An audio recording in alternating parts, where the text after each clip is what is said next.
about Ali and his mystique and what he meant to the game. Ali was everything to the game. The game was dying when he came along. Every fighter today owe him something. You know what I mean? Because that's how much he elevated the game, you know? The first time I had the opportunity to spar with Ali, because I was still an amateur. I had just won the national AUs. Muhammad Ali faced a lot of opponents during his time in boxing, but none of his adversaries was as vicious and dangerous as this criminal, Ron Lyle. The year is 1975, and Muhammad Ali is now in his second career following his exile from the United States all the way back in 1966, which was just after some bouts that were without a doubt classics, including his first two battles against the legend Joe Frazier and the iconic Rumble in the Jungle with George Foreman. But now comes a man with a rugged exterior, a criminal background, and the toughness of a brutal killer. He has a powerful fist like dynamite and is quick in execution. His name is Ron Lyle.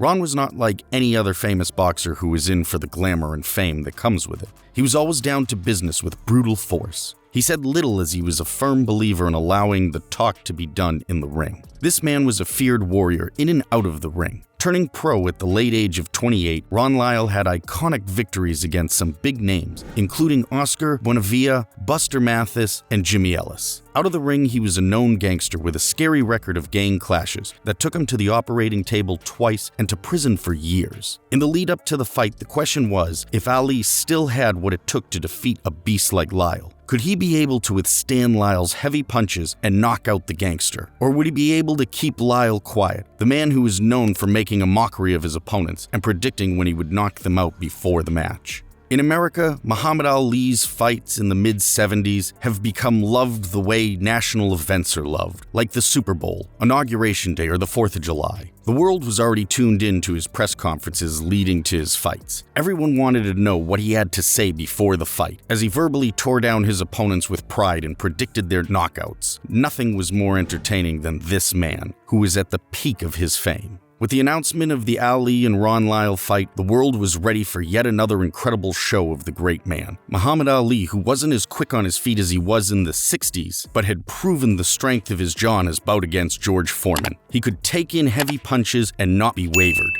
Ron Lyle, on the other hand, didn't have a lot of professional fights to his name because of his gangster-related issues and many years spent in prison. But then, according to Lyle, prison was a jungle that prepared him for this fight. Out of prison, Lyle was a stone-cold killer, a fully inspired fighter who had a lot to prove of his worth in the boxing world. And there was no better opportunity than up against the greatest heavyweight of his era, Muhammad Ali. Muhammad Ali wasn't just known as the greatest heavyweight boxer, but the greatest boxer of words. And so many wanted to hear what Ali had to say about the humble and soft-spoken criminal boxer as they headed up to the fight. You have serious problems. I'm just going to walk into you. I'm not going to block them. I'm not going to run. I'm just going to come in and say, show me something, sucker. And I'm going to tell you, show me something. And in round 8, you shall leave. I'm telling you now before the world, you will leave in the 8th round. Ali had a lot to say about what he would do and when he would knock out Lyle. But Lyle's message was clear. Let's meet in the ring. And so with that, fight night was upon us. May 16th, 1975, the heavyweight title bout between Muhammad Ali versus Ron Lyle. As they both stepped into the ring, Ron Lyle had a stone-cold look on his face, as he stared with a grin into the eyes of Muhammad Ali in an attempt to instill fear in him. Ali had an emotionless look on his face, as he also stared into his opponent, and it was certain both fighters were ready for battle. The heavyweight championship of the world at stake. Remember how it was that night in '64, February 25th in Miami. He was Cassius Clay then, but faced the media people the next day and said, "My name is Muhammad Ali," and so it was. Invisible punch. The late Jimmy Cannon said he saw it couldn't have crushed a grape. The befuddled referee, Walcott. The first round was all Lyle, who was aggressive in attack with some heavy hits on Ali, who resulted in just defending and holding off Lyle. Lyle kept on hitting the blocks, aiming at Ali's head and connecting with body shots. Ali with a right lead.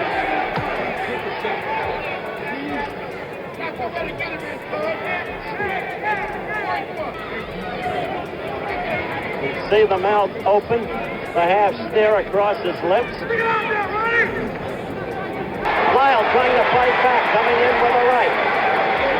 question, Lyle has no fear of this man.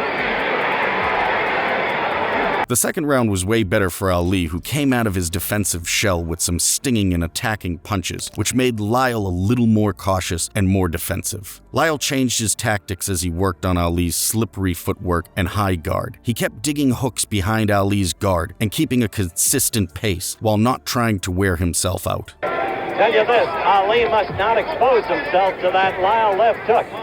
In Ali's career, he's been vulnerable to the left hook. So the fight has been a tactical fight, which to many of you has probably seemed largely disappointing. But I think that would be stretching reason a great deal. I think Ali is concerned now about this fight.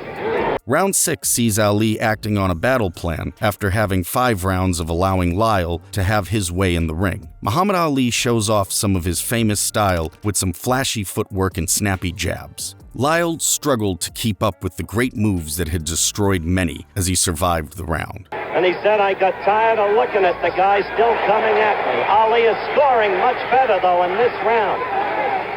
Remember, in boxing, from most positions, the right lead is a dangerous punch. It takes longer to reach the adversary than the left.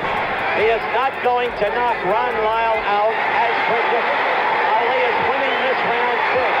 Not going to knock Ron Lyle out. Now at the 8th round, the same round that Ali predicted he would bring Lyle down, Ali was more vicious in attack, throwing caution to the wind, keeping his guard down and going all out in an attack. But Lyle wasn't fazed at all. He kept strong and made significant counterpunches. Ali remained focused on his mission and he was not relenting on it. He wanted to knock Lyle out in the round, but Lyle kept pressing on. In the 10th round now, after 3 straight rounds of Ali's magic, Lyle regained his stance in the fight and managed to get past Ali's guard and land some heavy blows to the face. However, Ron Lyle struggled to land any significant blows. But while his power was crippling and energy was tweaking, he had his heart in the game and was ahead of the score sheet leading up to the 11th round. Give you an uninformed opinion.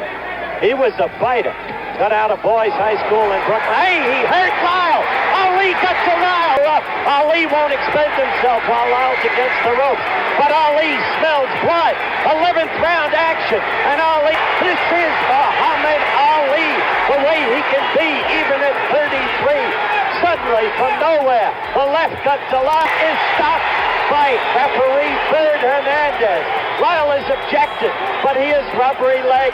In the 11th round, Ali kept up with his unique footwork and dynamic, powerful snapshots. And within a few minutes, a quick left hook from the champion got Lyle wobbling to the ropes. This was quickly seen as a golden opportunity, one which Ali didn't take for granted. He rushed Lyle with more rapid punches. In an attempt to recover, Lyle sought to create space between himself and Ali, but Ali kept on with the assault. Fortunately for Lyle, the referee brought the bout to an end. Ali yet again successfully retained his title. Although Lyle looked unhappy with the ref's decision, it was evident he had no chance anymore in the fight. An 11th round onslaught by Muhammad Ali defeated Ron Lyle, the tough-willed and highly skilled boxer who could see through most of Ali's incredible tricks and tactics. However, he faltered with the oldest trick in the book, the float like a butterfly and sting like a bee approach. Once again, Muhammad Ali conquered a huge opponent as he walked his way to being the greatest of all time. Do you think Lyle was one of Ali's most formidable opponents in the great's resume? Let us know your thoughts in the comments below. Don't forget to like and subscribe to the channel. And until next time, be like Ali and face your fears with a smile.